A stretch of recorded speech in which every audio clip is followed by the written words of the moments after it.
Okay, awesome. So I'll go ahead and get started. My name is Dr. Allessandria Polizzi. I am the CEO of Verdant Consulting.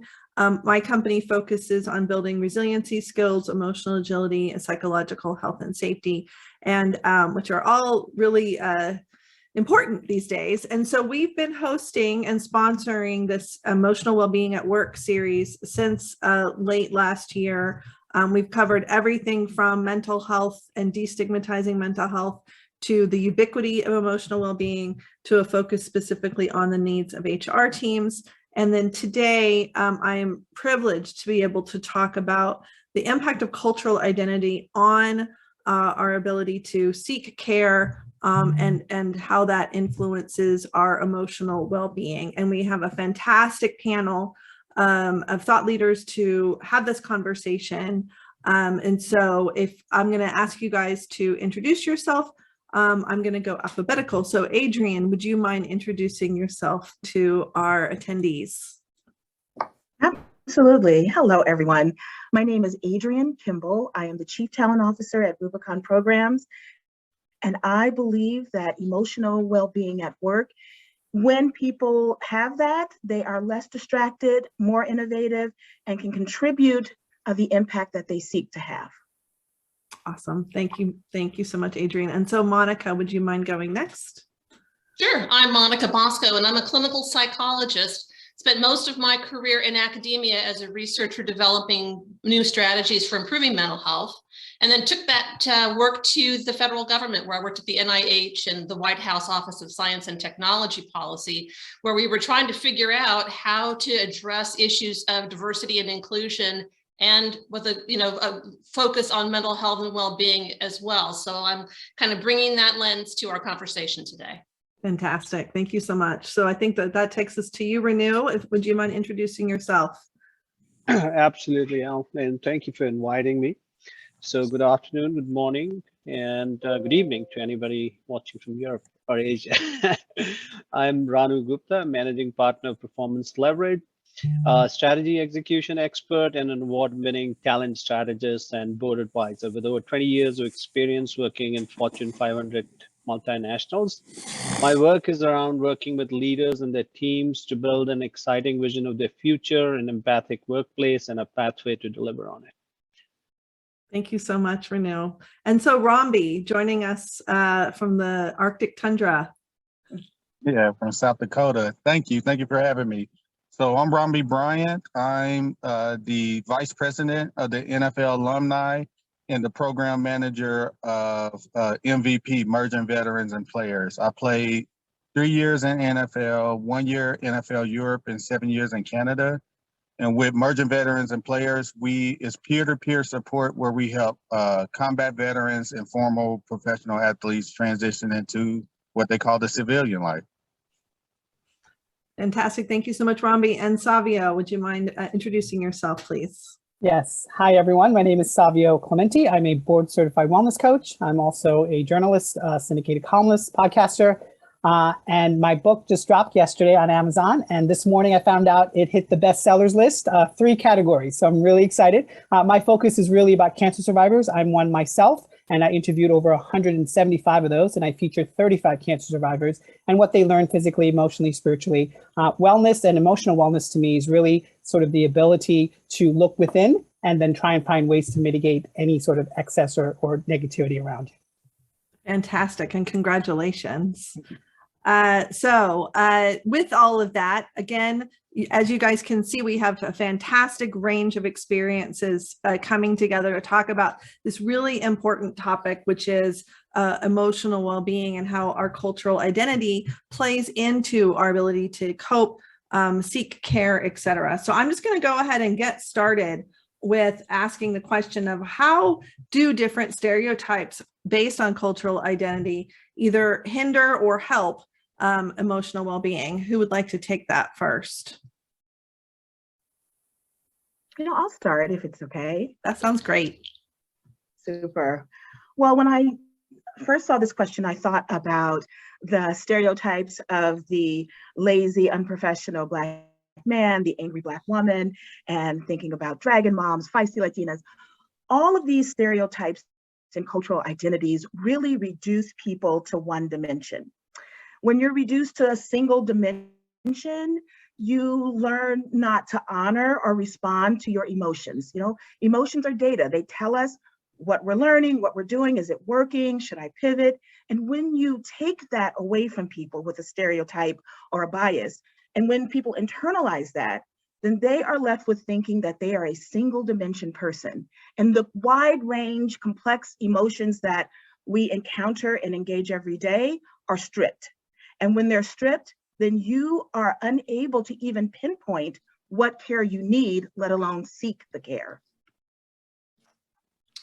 Yeah, I agree with you, Adrienne. I think one of the challenges, I'm Mexican-American, I'm from California.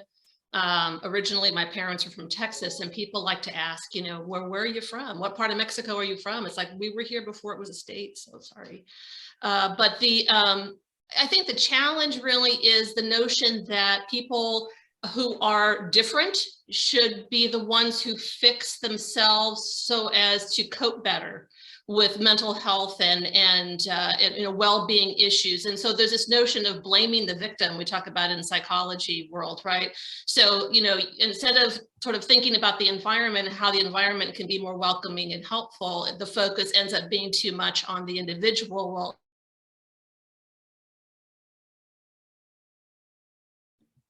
Oh no, did we lose Monica? I think so. I thought it was me. Okay, Me well, too. who wants to add to that about? Sorry, I just froze. There she is. There she is. Sorry, I'm sorry about that. It zipped out. So anyway, that's kind of just to get started. Yeah, no, I think what you hit on was really poignant there, which is that the expectation that the othered adapts to the trauma versus addressing the actual acts that cause the trauma. Anyone else want to comment on that? Yeah, I can just add a little bit to Monica. In my experience, a lot of what I get is people often ask me when I was younger and even as an adult, where are you actually from? And what they really wanted to know is what my ancestral lineage is. I mean, I'm actually Indian. My parents are from Goa, but it was ruled by the Portuguese. And so my last name is Spanish sounding. And there's always sort of this impetus of them to then categorize me or put me in a box, because now they classified me as now I am Indian, even though I qualify with them all the different permutations of who I am. So I think really the key there is for people to really get to sort of know you on more sort of human to human level, rather than sort of put you in this categorized box.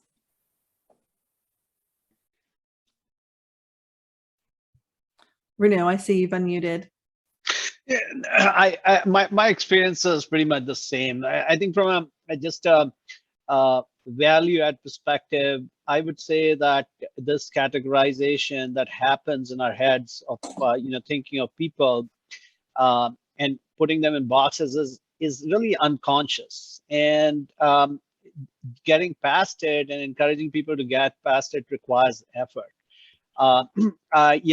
I encourage everybody to take this on this is on the I think it's in the HBR site, the implicit bias test, the implicit bias test, and you'll be surprised that even as a person of color, I was surprised of how high my implicit bias favors white people when it comes to choices. So I think the challenge is not, and there are many leaders who recognize this, many people even in the workplace who recognize, and there's a lot of talk about diversity and inclusion. The problem is most people don't know what to do about it because it's so hardwired into our DNA, into our unconscious, if you will. And what do you do with what you don't know? So I'll leave it at that. Ranu, if you have a chance, or at some point, it'd be great if you could put a link to that resource in the chat, or maybe we can email it to everyone afterwards. I'll put it in the chat. Yeah. Okay, great. So as we think about emotional well-being, how do those categorizations, those assumptions of, I mean, Adrienne, you rattled them off so quickly at the beginning. What do those do to us from a mental health point of view, with those assumptions of what we either are bringing to the table or are lacking?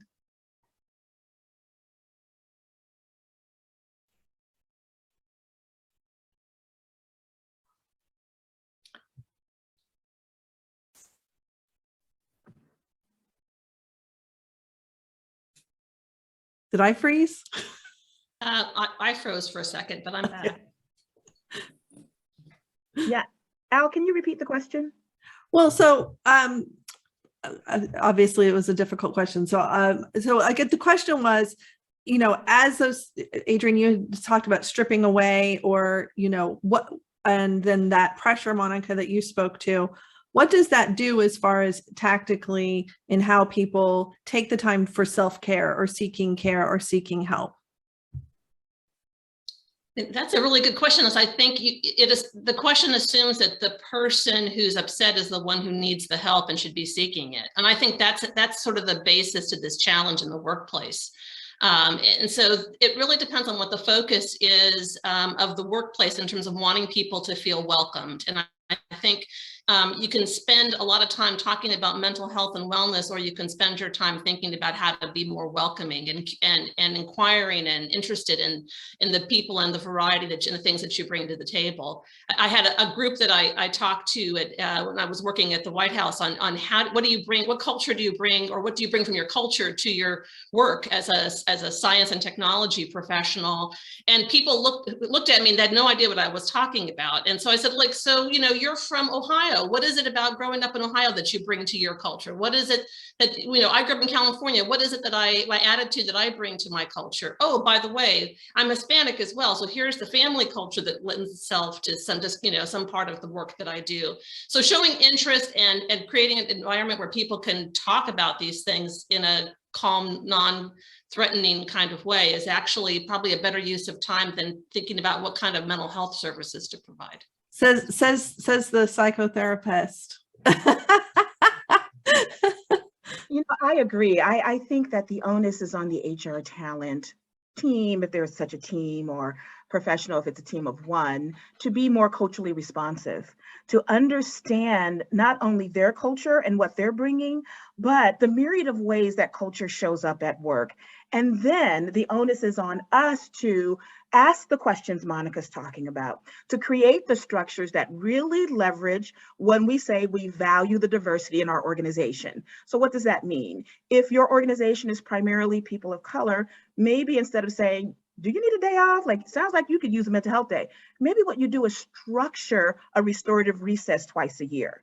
Maybe what you do is talk to people about normalizing taking a day off so that you can restore and renew, especially when you're working in complex, emotionally intense environments. It is on us to first normalize, create the structure, and then model implementing and living into that structure. Love that. Savio. Yeah, I also would add a little bit to Adrienne and Monica and what they say. Like, a lot of sort of the coaching that I do, even with corporate clients that I have, is really about getting at the base intrinsic level. What is your want and what is your need? Just because an HR platform and HR individuals create these wants for people doesn't mean they actually need it. So really the key is to ask or survey, what do you actually need in this moment in space and time? Because that's the most important thing. Creating structures or creating platforms and things of that nature are useless if people don't really need them. I agree. Asking people what they need, what would make them feel more comfortable, how do they feel, or just taking time on a more regular basis to say, how are things going? And is there anything that you'd like to change here? I mean, those are better than assuming you know what people need in terms of improving their well-being. Yeah, that assumption, I was presenting at or emceeing actually a conference last week for HR professionals on the future of work. And there was just a lot of conversation about how little executives know, leaders know about the needs, wants, desires, and experiences of the frontline employees. Although if I had a penny for any time an executive told me, oh, we don't need to ask because we already know how people feel, you know, I would be retired. So I think there's something there about you have to ask, but you also have to be curious. And with that curiosity, be willing to accept that you may be doing some things wrong. So that be vulnerable. How do we equip leaders to ask those questions and handle the answers? I'll start with that one, Al. I think I was just reading in prep for this. I was reading this article by a lady called Salwa Rahim Dillard. She wrote a piece in HBR recently, and her what she was talking about resonated with me. That's why I took notes on that. And again, it goes back to the point that there are a lot of leaders who speak about DI, and also because it's almost fashionable, but many of them don't know what to do about it. And again, that lies in the realm of unconscious bias, right? What do you do with what you don't know what to do with?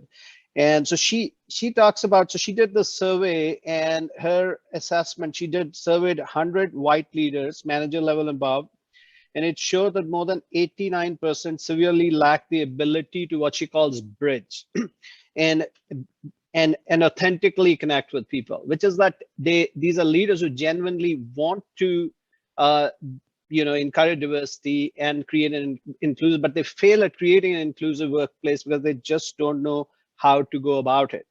And so I think what I'm trying to say is that the real work of diversity and inclusion, I think we are barely scratching the surface. And that's where we need to really be focusing our attention on, is how do we provide simple, easy tools for leaders to make it easy for leaders. Right now, it's a significant effort, and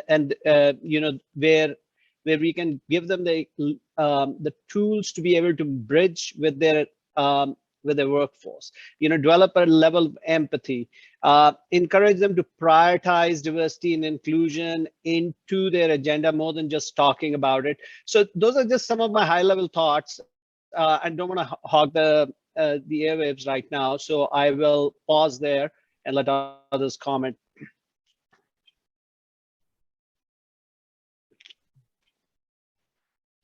Any comments on bridging? So maybe I could just comment on just the several things that you raised that sound easier to do than they are. And I think you're right. It's become very popular to talk about diversity, and it's also become very popular to talk about implicit bias. And it's also become the major cop-out. Well, I can't help it. It's implicit. It's just how I was raised, or how I was taught, or I don't even know I'm doing it. So I think for leaders, essentially, they need some very basic things about how to interact with people who are different from them. Like, for example, take time to ask people how to pronounce their names. That's something simple. My maiden name is Ramirez. I professionally go as Monica Ramirez Bosco. It's too hard for people to pronounce. So I started going by, early in career, by Bosco, who's my husband's name, and everybody calls me Basco, like Tabasco sauce, which is also wrong. And so I correct them, and then they do it again. And I've had people do this forever. It's a simple thing, but it's like knowing my name and pronouncing my name is part of my culture. And so the small things that's a small thing, but can go a long way if leaders take time to ask and then retain it, write it down phonetically somewhere, so that they don't keep essentially making people feel bad that they don't know their names. So that's a small thing, but there's a lot of small things that one could do to make somebody feel more comfortable. Yeah, I'll add emotional intelligence as a tool as an on-ramp to getting to true equity and inclusion and earning diversity. If you can be self-aware, if you can manage yourself, if you can manage your relationships and be socially aware, a lot of times the cues aren't buried. If you look around your meeting and someone is giving you verbal body language that they are feeling disconnected, that they're feeling not seen or heard, if you use your emotional intelligence, you can draw that person in. If you are aware of yourself and like, I don't pronounce names well, hold on to that as a leadership growth edge, and then attempt to do better.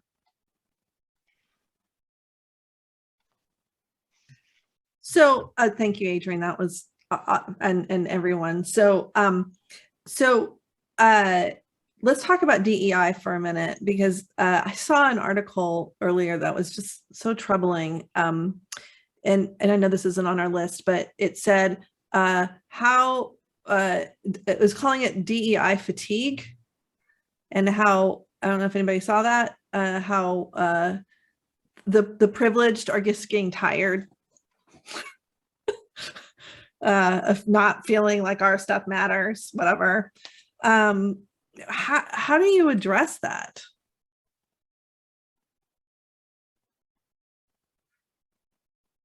If I had a nickel for every time somebody asked that question, I would be retired too. Actually, I am retired. I mean, these are really complicated things. And if the solution was something we could sum up in a 30-minute conversation, boy, we'd all be so much better. Mm-hmm. But the fact is that we're human beings and we make a lot of mistakes. And one of the biggest ones is just not listening to people who are different from us and not having those interactions and able to learn. And the more exposure people have to others who are different, the better their skills increase. And if you're open, as Adrienne was saying, one of the emotional intelligence skills of having self-awareness is really helpful, but extremely hard to achieve. One has to want it and wants to work at it. And what it really requires is asking for feedback. So if you're a HR leader or any kind of leader in an organization, empowering others to give you feedback when you mess up, and then taking that and thinking about it is certainly, one way of trying to improve yourself over time. Yeah, that's great. Romby, you've been quiet. Anything you want to weigh in on? Yeah, so that question again, you said the D&I fatigue and people are getting tired of it. Are you saying like, you said someone, they feel like they don't feel like they're being heard. Who is they? So the article was talking about diversity fatigue, and there's been a lot of effort, and our next roundtable is actually about this topic, but the effort, but not feeling like they've driven results, and then kind of almost like a backlash, I want to say, of, oh, are we still talking about this? Like Monica said, expecting it to be resolved in, a handful of months. Yeah, I think it just takes, I agree with what everyone else says. It just takes consistency, and to go back to what they were talking about earlier, how you can drive that. It's one thing, I haven't worked in corporate America all that long to know a lot about what y'all talking about. So I try to tie things back to how it was done in football and how our voices was being heard. And, every team has a rep. They have 1 or 2 reps on every team. And then obviously the coaches and owners, their voices is being heard, and they meet every year consistently talking about how can they better the league. And, that's where the CBA comes in, the collective bargaining agreement, but that's a whole nother thing. That's a whole little union within itself. But to put that in the company, there's all these different types of groups within companies. If the CEOs or the C-level execs were more consistent and intentional on meeting with these groups and actually checking the temperature of the company and checking with them, seeing how things are going within the company. And to Monica's point, it will take time, but I think they can get more comfortable where they're feeling more comfortable and willing to speak up and be more vulnerable with these people if they're more consistent with talking with them. Does that make sense? Yeah, absolutely. And I think it also hits on what Adrienne and Monica were speaking to, which is, and they have the emotional intelligence to be vulnerable, to be wrong, and to, I think, Adrienne, you said it beautifully. I think you said own that, or the way you put it was about, I accept that, but that's my opportunity to be better, right? Yeah. I would offer 2 things. One is understanding the difference between a technical challenge and an adaptive challenge. A technical challenge can be fixed with turning on the light switch. Now, lights are on. Adaptive challenges really help us to examine our mindsets, our beliefs. And yes, that's tiring. And that's why you need to start with your why. And the why can't be because corporate told me so. The why can't be because the numbers get better if we earn diversity. The why has to be your personal reason for doing the work. It has to be with them, what's in it for me and what's in it for the mission. And you have to constantly be driving everything to those 2 points. If not, you will turn over the table and walk away because it's a lifetime journey. Yeah. And I would just add to what Adrienne said as well. It always starts with a vision.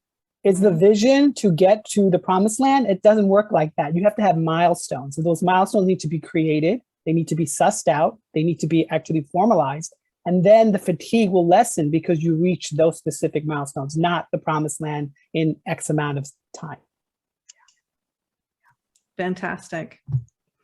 Any other comments on this? I'd like to add one more. This is just reminding me of actually my very first job I had coming out of graduate school as an assistant professor back in the day.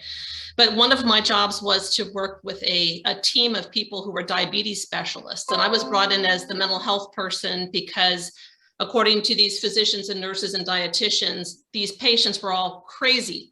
And so they brought me in to handle these crazy people who don't take care of their diabetes. And so that's an attitude change that was not adaptive, not helpful. And they had other stereotypes.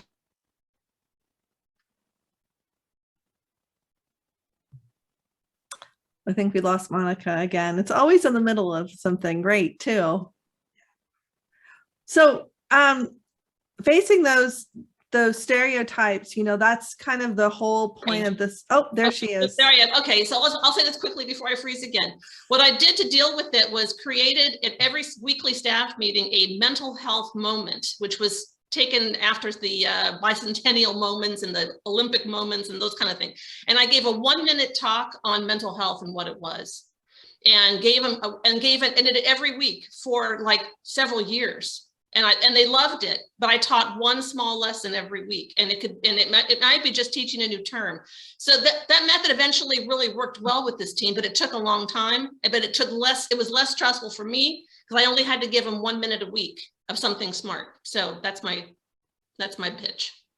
Yeah, those little nudges. That's how change happens. Is it okay to speak and not being a presenter, just to throw in a question or? Sure. Why not? I just want to comment briefly on the diversity fatigue aspect. That phrase is really troublesome to me also, because for people who do not hold privilege, they don't have the ability to walk away.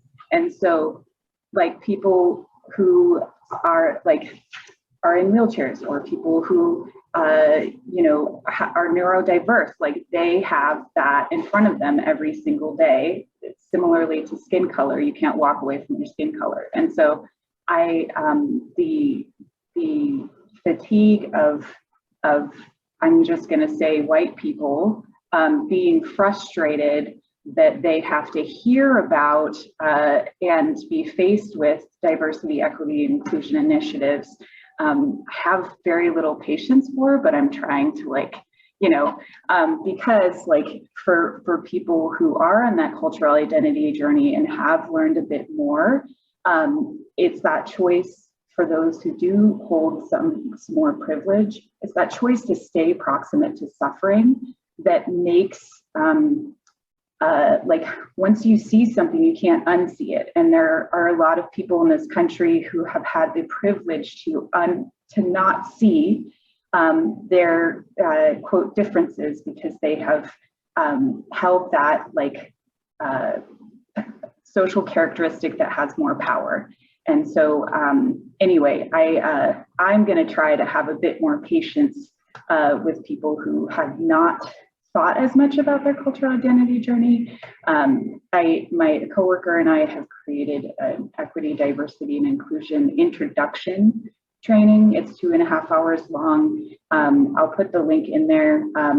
Ranu, you mentioned those small steps, and I wish that there was a combination of both making it easier and more palatable for leaders to address, and also it is uncomfortable to face your own privilege.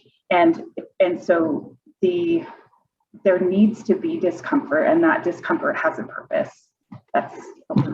Thank you for that. So do we need to be patient?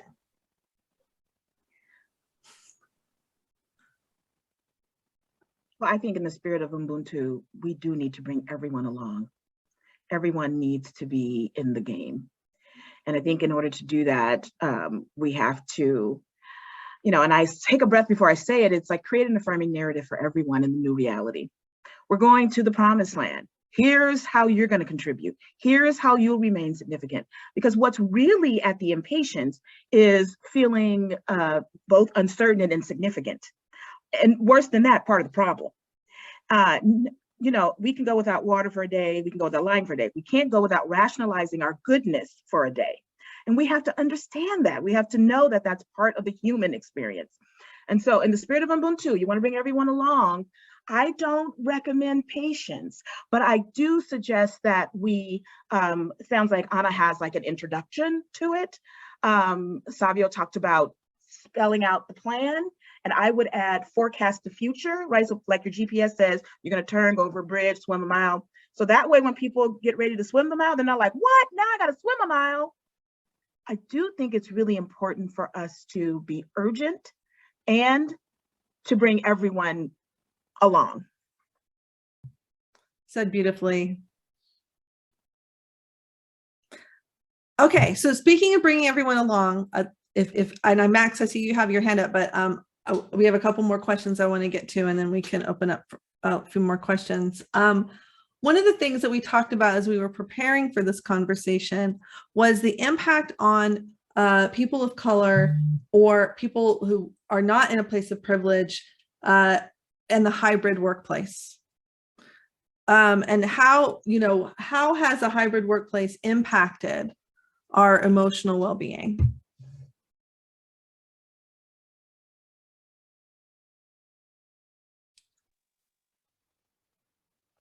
Thoughts? Well, for me, I love being around people.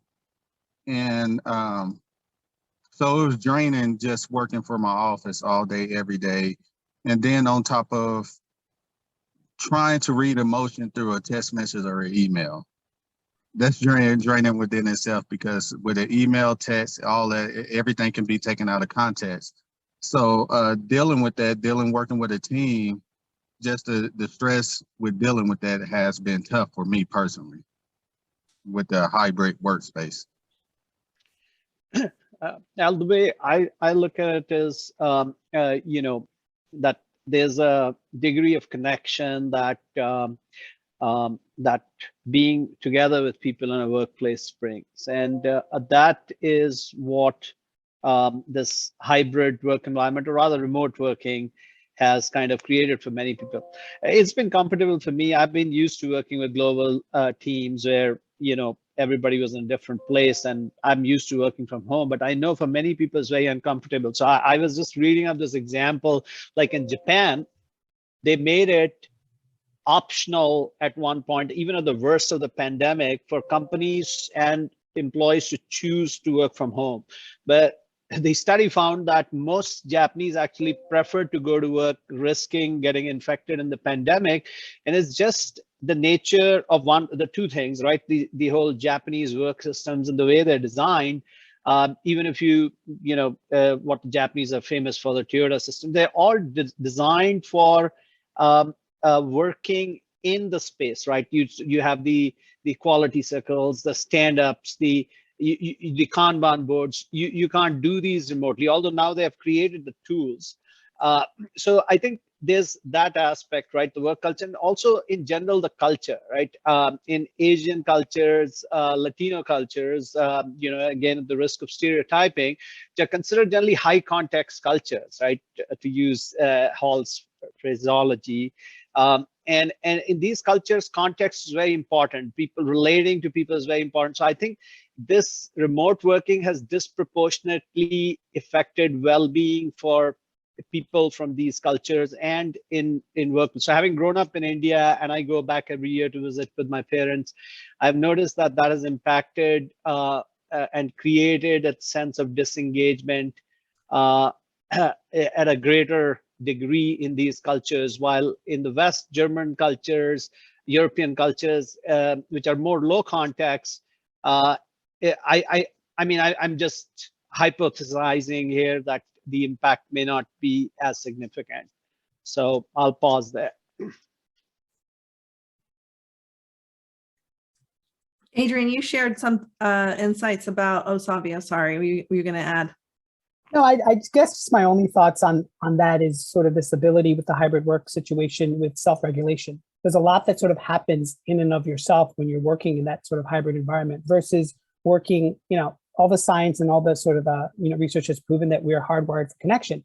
But I actually say that besides connection, we're hardwired for a collective goal. We are there to actually share, build, create, innovate. And I think when it comes to the hybrid workstation, to sort of that place is really about checking in with yourself. And most people are not really used to that. They're used to a corporate environment where things happen at a certain time. But yeah, those are my main thoughts. And Adrienne, you were sharing about, some of the dependencies people had on having a physical place to work. And when you're in this remote space, that puts a lot of risk. It does, because there's a level of vulnerability with working from home that a lot of people don't experience. If you get to come to an office, put on the persona, work, we work from your office or your cubicle, and it's designed for the public, and when that is taken away from people, we really struggled with people who didn't feel like they lived in a space that was amenable to being on Zoom. And that was challenging for them, and we had to work around that. If you are from a culture where connective kin and relationships are really the intervention, and I would say that people of color and women are particularly attuned to relationship management and social awareness because it's a means of survival. And so when that was taken away, a lot of people were really feeling uncertain and unsure about how to engage, remain engaged. Even looking at Zoom, if you're an introvert, looking at your face all day is really, really challenging. And if you're an extrovert and you go to your office and it's just you and 3 other people, that's challenging. And so you have to, figure out, how do we help people sort of stabilize and find a new normal that sort of speaks to both their communication style and relationship preferences. Excellent. This is Monica. I lost you. Monica. Sorry, I'm having some issues here. Let me see if I can say this quickly before I zip out again, if it hasn't already been said. So my daughter-in-law and my nieces are struggling with the work at home because they are responsible for their children as well. And I think that's been the biggest, and that's the expectations go to your culture and your expectations and your lifestyle and who does what. And we know from the data and from reality that women are picking up the bulk of that responsibility. And so I think that just makes it a very complicated scenario. And then returning back to work is hard once you've figured out how to make the transition. So I just think these are things that don't have an easy answer and require some patience and discussion. Absolutely. I mean, and the data, employer's part. Oh, sorry. And the data, supports that. I mean, we've had millions and millions of women leave the workforce as a result of that. And, how that just says so much about our society and our culture.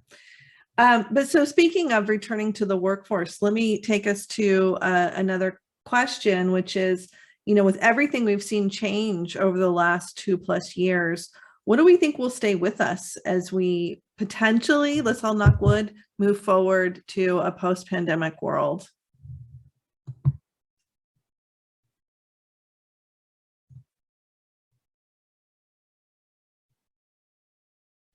I think remote work's here to stay now. I think companies who thought that remote work couldn't work now know it's going to work. So there's going to be much more remote, and they've realized the benefit of it, right? People not spending 2 hours commuting up and down in LA, for example, adds to the productivity. And of course, it has its downsides, like moms dropping out of the workforce. But I think remote work's here to stay. The second thing I would say is that, Alan, that was interesting. I was pondering it in the context of this conversation today, is that social distancing, right, is also here to stay, right? It's even though the gyms might go away, the fear won't.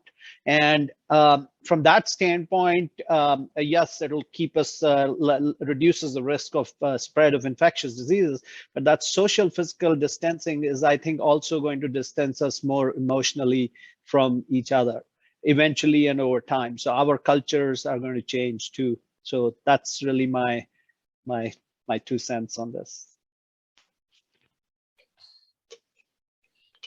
I think expectations that young folks have for what a work experience should be are going to stick, and older managers are going to continue to be unhappy with the what they consider the privileged youth. I have 3 sons who have 2 who have changed the way that they work. 1 has not in this time, and I can tell you they have a lot of expectations for the benefits of this continuing on, and will continue to voice what they want. And I think that's a good thing, actually. A shift is needed in how we work, and this is the beginnings of it.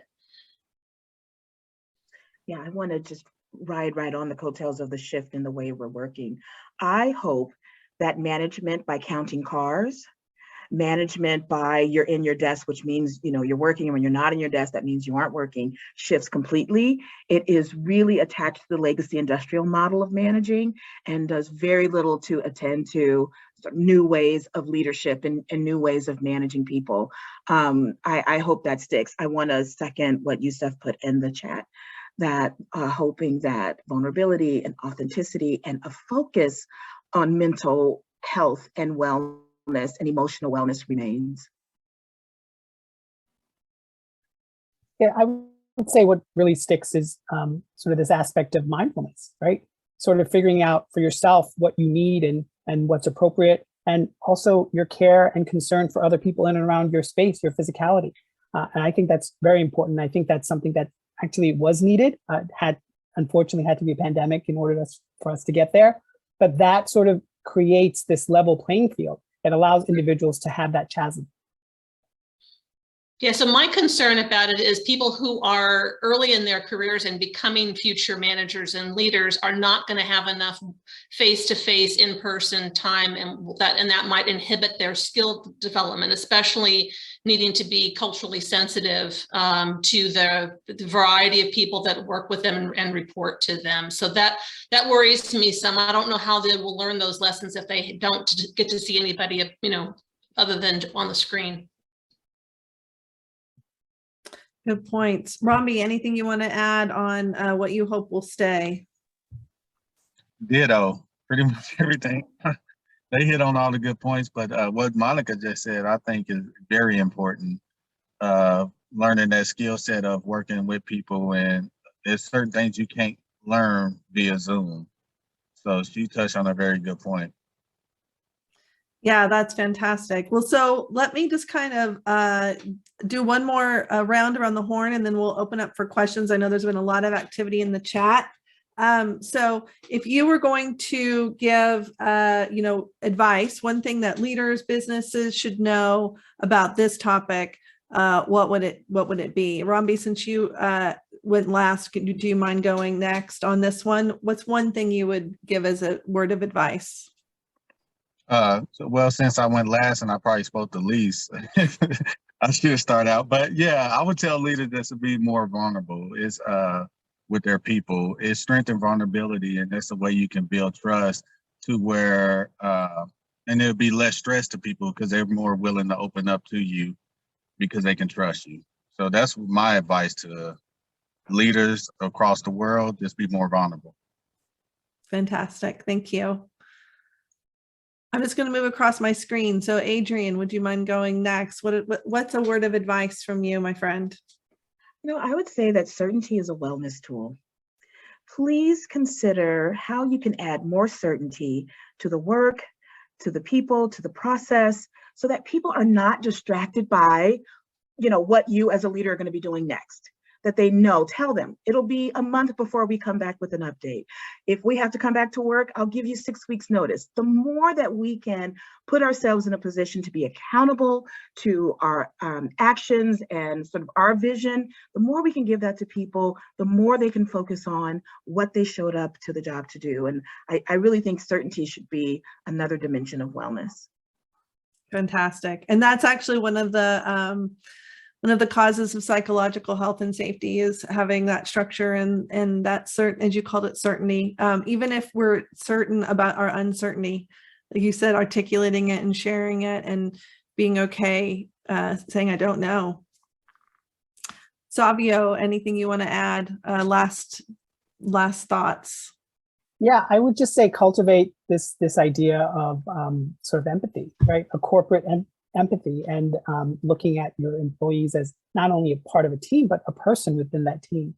That will sort of allow you to feel like you're not only more connected, but it will give you further solutions to the problem. Fantastic. Ranu?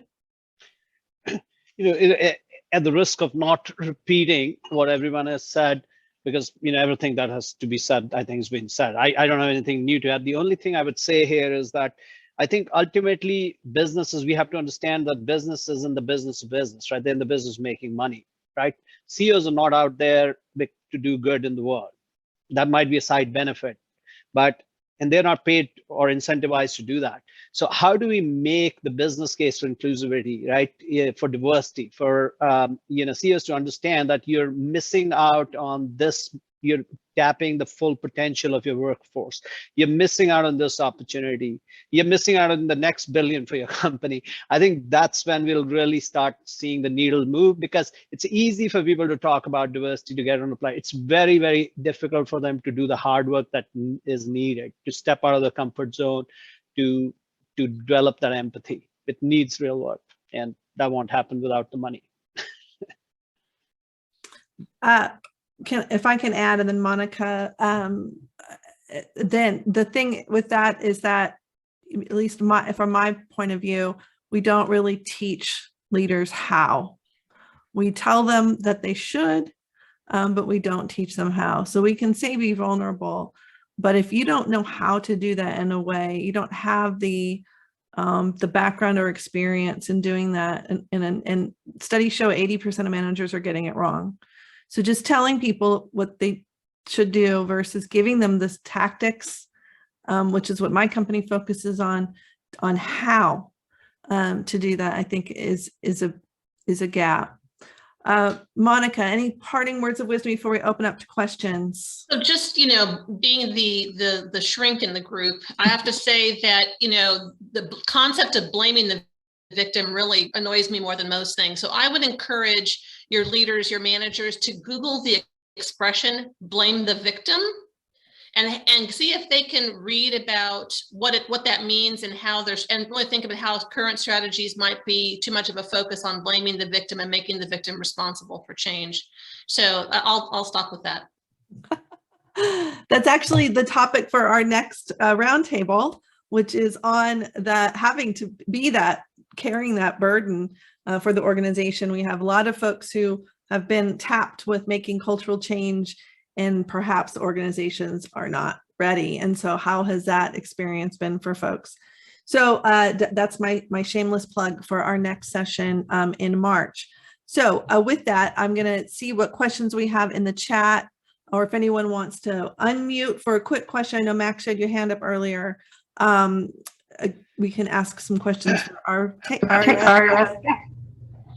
Yes, so for those that do not know me, I am a special needs neurodiversities advocate in Long Island, New York. I started out working with youth within the Boy Scouts of America, and I'm starting to branch outwards. And one of the things that I'm seeing, and this is something that I really wanted to weigh in on, is the unconscious bias and insensitivity they have because of their parents. So they are assuming these bias, assuming these identities, and assuming this knowledge without actually knowing the actual truth of the matter, only because they just hear what their parents are saying. And these parents may not necessarily be in a corporate environment, right? So what is it that, we can do as educators, as coaches, as mentors, to be able to provide an environment that says it's not that your parents are wrong, it's that they aren't fully educated. So I'd love to hear what you guys have to say about that. Well, I would not want, as a parent, I would not want my kid to be told that your parents are stupid, which is kind of the underlying story. And if I was the parent and heard that, I would pull my kid out of that activity. So, you know, I think it takes a. Oh, it was so close. It does take a lot of people to provide good role models for kids, and the hope is that they will gravitate. Well, I think I'm lost again. No, we got you. That was it. Sorry. We got you. So you think that people, that more than parents can influence our sense of the world? Did I get that right? Okay. You got it. Thanks. And thank you, Max. Oh, Yusuf, you have your hand up. Yeah, thank you, Alessandria. Yeah, it's just talking about cultural identity. As someone who recently immigrated to Canada, and before that have been living in 7 different countries. So for the past 20 years since I left my country of origin, I'm really struggling with what does it mean, cultural identity. And I still get disturbed when I hear people associating cultural diversity to the country of origin or the ancestors and so on, because people tend to try, as Savio well said, to put people in boxes. And then within the organization, but I don't feel that I fit in any box.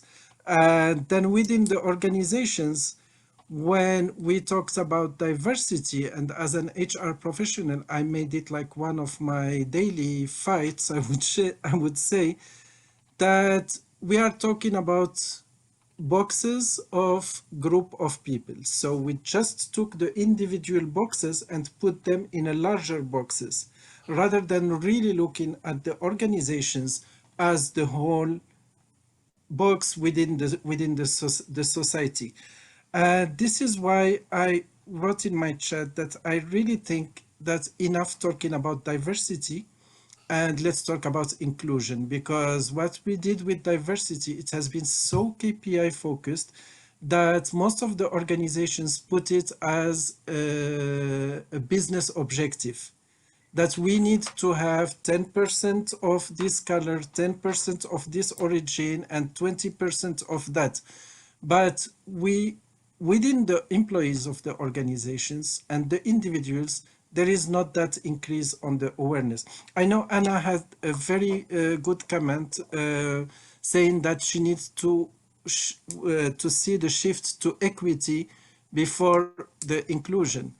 I tend to do not fully agree with that, because I am worried that equity will become another new KPI for the next 10 years. And for me, I see equity as a basic right that should be there from the beginning. But where it is the soft part, because I see equity at, there is a big technical part of it when it comes to the rights, but the soft part linked to the inclusion, I see it as the hardest one that we need to focus on. Yeah, I would add belonging in there as well. Yeah, if I may. And belonging, of course. Yeah, thank you. Yeah, thank you. Just add to what Yusuf was saying, it's really important that we get to shared language about these terms. I think we all assume we know what we're talking about when we say diversity, equity, inclusion, and belonging. Equity is a tool we use to bring more parity to the what and how of our work. And if you are interested in evolving, if you're interested in staying in the game, the next billion, you have to include equity. You have to have an equity lens in everything you do. Inclusion is the efforts we make to make sure that everyone is valued, seen, and heard. And then belonging, only people can tell us if they feel like they belong. Yeah, very well put. That was an awesome roundtable. Thank you guys so much for joining, for sharing your wisdom.